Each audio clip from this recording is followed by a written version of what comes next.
Bom, agora nós vamos ver esse exercício aqui, ó, que é nós temos aqui uma sequência xn, que ela é dada por cosseno de n sobre n para qualquer n natural aqui. Então vamos fazer análise disso aqui para a gente descobrir se isso aqui tem um limite, né? E se tiver, vamos justificar, procurar justificar. Bom, essa sequência aqui xn, que é igual a cosseno de n dividido por n, ela pode ser escrita da seguinte forma, né? Eu posso pegar aqui, ó, a gente tem o cosseno de n dividido por n, e eu posso trazer esse n aqui para cá, para a esquerda, e transformar isso aqui num produto, ou seja, 1 sobre n que multiplica o cosseno de n.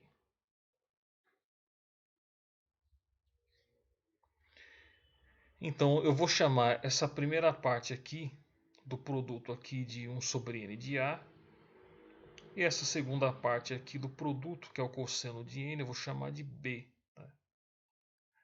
Para mim analisar isso aqui em termos de limites do produto, né?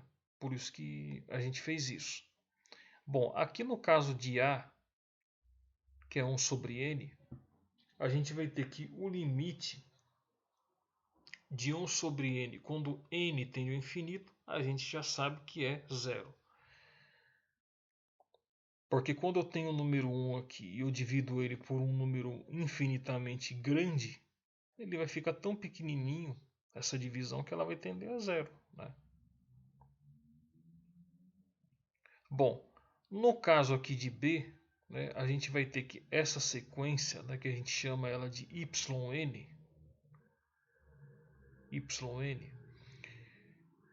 essa parte aqui de B a gente vai chamar de limite de cosseno de n, quando n tende ao infinito. Bom, esse limite aqui do cosseno de n, quando n tende ao infinito, a gente sabe que é limitado, né? Por que é limitado? Porque a gente sabe que o cosseno, o intervalo dele é de 1 e menos 1. Que é a mesma coisa que dizer que em módulo, né, ele é menor ou igual a 1, sempre. Né? Não vai sair disso. Então esse limite aqui ele é limitado. Né? E o cosseno de n é menor ou igual, o módulo do cosseno de n é menor ou igual a 1. Para qualquer n natural que eu colocar aqui. Bom, a gente sabe, né? Nós temos que pôr um dos teoremas das propriedades operatórias dos limites, que é um teorema muito importante, né? A gente sabe que se a gente tem um limite de xn, quando n tende ao infinito, que é zero, né? Que é no caso desse limite 1 aqui, que tende a zero, que é zero o limite, né? Tende ao infinito e é zero. E se eu tenho aqui uma sequência yn, né? Que eu sei que ela é limitada, como no caso dessa aqui, ó, no caso desse yn aqui, que eu sei que é limitado porque o módulo do cosseno de n é menor ou igual a 1, esse teorema aqui, ele me diz que isso aqui sempre vai sempre ser zero, ou seja, o limite de xn, que multiplica yn quando n tende ao infinito, é zero. Por quê? Porque o limite de xn é zero, e essa sequência yn aqui é limitada, como no caso do módulo do cosseno de n. Né? Então, aplicando esse teorema aqui, né? Aplicando esse teorema, eu vou ter o seguinte, ó. Eu tenho aqui o limite do cosseno de n sobre n. Quando n tende ao infinito, ele é igual, né, ao limite do produto, ao limite de 1 sobre n, que eu sei que tende a zero, que multiplica o cosseno de n, que eu já sei que é limitado aqui, quando n tende ao infinito, que é zero. Ou seja, o limite do cosseno de n dividido por n quando n tende ao infinito é zero. E eu sei disso por causa que esse teorema aqui, ele me garante isso, né? Repetindo, né? O teorema que é bom para a gente fixar. Se o limite de xn quando n tende ao infinito é zero, e eu tenho que uma sequência yn é limitada, então o limite de xn multiplicado por yn quando n tende ao infinito é zero. E nós fizemos a aplicação desse teorema para a gente resolver essa questão aqui dessa sequência xn, que é dado pelo cosseno de n, que está sendo dividido por n.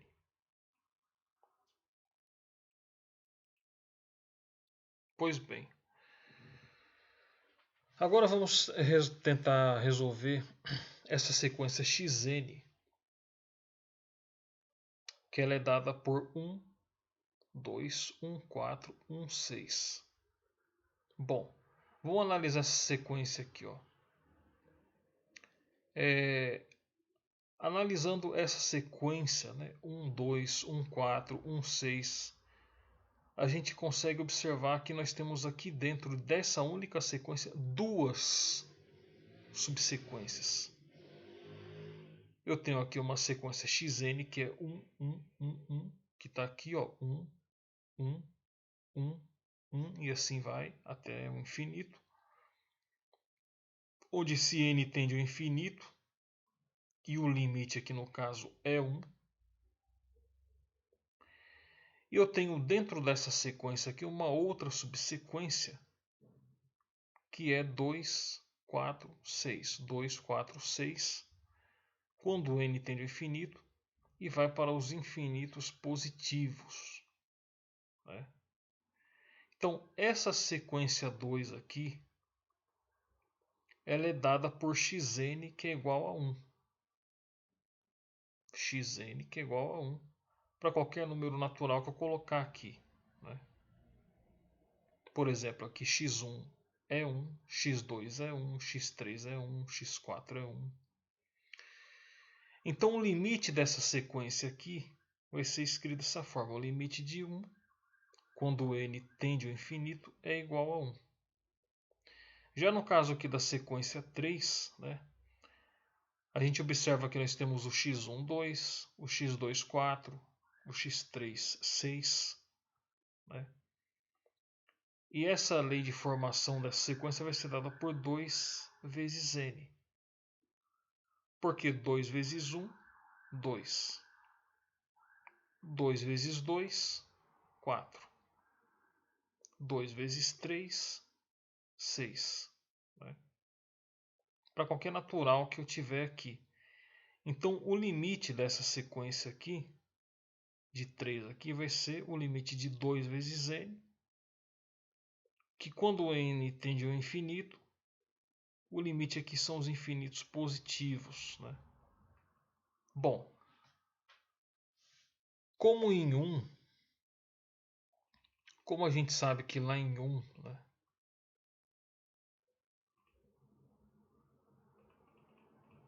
como a gente sabe que lá em 1, xn possui duas subsequências, né, que é essa subsequência 2 e essa 3, com os respectivos limites aqui, né, de 1 e de 2 aqui, diferentes, né? Por quê? Porque o limite de uma subsequência é 1 e o limite da outra subsequência, né, que é o limite de 2n, quando n tende ao infinito, são os infinitos positivos, eles são diferentes. Então a gente sabe que essa sequência, né, que foi dada aqui, ela é divergente. Né? Ela é divergente. E sendo que, na verdade, se a gente for fazer uma observação aqui, o próprio limite aqui, né, de 2n quando n tende ao infinito, que são os infinitos positivos, ela é divergente em si mesma. Né? Ela já é divergente em si mesma. Então, essa sequência aqui, ela é divergente.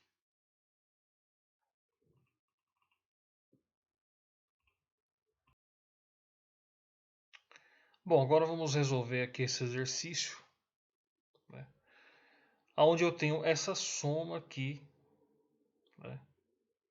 Eu tenho que xn é igual a essa soma de 1 dividido por 1 vezes 2, mais 1 dividido por 2 vezes 3, mais 1 dividido por 3 vezes 4, e assim vai até 1 dividido por n, que multiplica n mais 1 para qualquer n natural.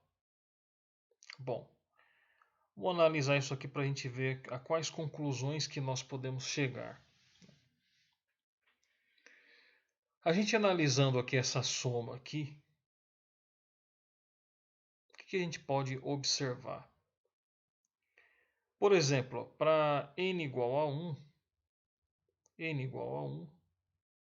eu vou ter aqui esse x1 aqui igual a 1 dividido por 1 vezes 2. Ok. Agora, e para n igual a 2, né? O que nós podemos identificar? Que o x2 aqui ele vai ser uma soma entre essas duas primeiras parcelas aqui, ó. O x2 aqui não é somente 1 sobre 2 vezes 3. O x2 aqui ele vai ser a soma entre essas duas primeiras parcelas, né? Então o x2 vai ser 1 dividido por 1 vezes 2 mais 1 dividido por 2 vezes 3. E se o n for igual a 3, aí o x3 ele vai ser a soma entre essas três primeiras parcelas aqui, que está aqui, ó. E assim sucessivamente, né? Bom, o que nós podemos observar aqui também, né? Que aqui vamos fazer uma análise aqui agora dos denominadores aqui de cada fração. Eu tenho 1 vezes 2, que eu sei que é 2. Eu tenho 2 vezes 3, que é igual a 6. Eu tenho 3 vezes 4, que é igual a 12. E eu tenho 4 vezes 5, que é igual a 20. E assim vai. 6 vezes 5. Não, é 5 vezes 6. 6 vezes 7. 7 vezes 8. Até chegar aqui no 1 dividido por n vezes n mais 1. Bom, como que a gente pode observar, né, o que está acontecendo aqui, ó? Vamos escrever essa relação aqui de modo que cada parcela seja uma diferença que preserve o seu respectivo denominador, né? Eu vou reescrever essa relação aqui de modo que cada parcela seja uma diferença que preserve o seu respectivo denominador. Por exemplo, o denominador dessa parcela aqui é 1 vezes 2, que eu sei que é 2. Para mim preservar esse denominador, eu posso escrever essa parcela aqui como a diferença de 1 menos meio. Porque o mínimo múltiplo comum entre 1 e 2 é o próprio 2, né? Que é o que está aqui, ó. No caso dessa segunda parcela aqui, eu posso escrever ela como a diferença entre meio e 1/3, né? Por que eu posso escrever a diferença entre meio e 1/3? Esse primeiro número que aparece aqui, você pode observar em todas as parcelas, ele é sempre maior que a segunda parcela. Por exemplo, 1 é maior que meio. Meio é maior que 1/3. E por que meio menos 1/3? Porque o mínimo múltiplo comum entre 2 e 3 é o próprio 6. que por sua vez é o resultado do produto entre 2 e 3, que são esses dois números que estão aqui. Essa terceira parcela aqui, eu vou escrevê-la como diferença de 1/3 e 1/4. 1/3 eu sei que é maior que 1/4. E o mínimo múltiplo comum entre 3 e 4 vai ser o quê? 12. Que nada mais é do que o resultado do produto de 3 vezes 4, que é o que está aqui. E assim vai. Bom, analisando aqui essa última parcela aqui, né, que é 1 sobre n que multiplica n mais 1, o que eu posso concluir dela aqui? Ora, eu posso escrever ela como a diferença entre 1 sobre n, que está aqui, menos n mais 1. Né? Se eu fizer o mínimo múltiplo comum entre n e n mais 1, vai ser exatamente n que multiplica n mais 1. Agora, qual que é o antecessor de n mais 1? É o n. E qual que é o antecessor de n?